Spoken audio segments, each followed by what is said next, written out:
There's a lot of emotions, I think, nearing the end of the season. It's kind of hitting me that there's limited games left. The clock is ticking for McKenna Hofschild, who leads the Mountain West Conference in both scoring and assists.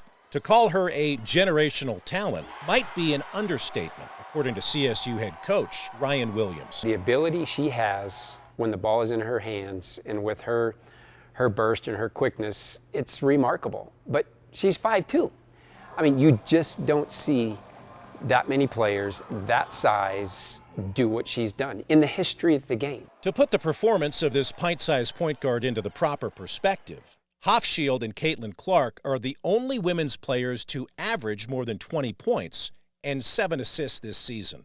Yet the Rams senior hopes her legacy extends beyond the basketball court. I want to be known as someone who treats people with respect, is a good person, and gives it her all with whatever that she's doing. So hopefully people think back in 20 years and they just think that, wow, that girl was a competitor, she was a winner, and she was fun to watch. Comparisons with Becky Hammon are obvious. In fact, McKenna's on the short list for the Becky Hammon Mid-Major Player of the Year award.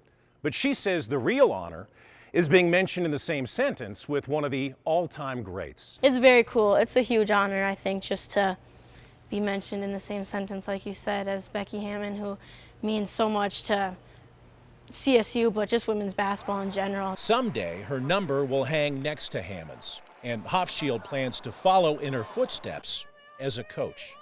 Until then, she will savor every second. Following CSU women's basketball, I'm Arran Andersen.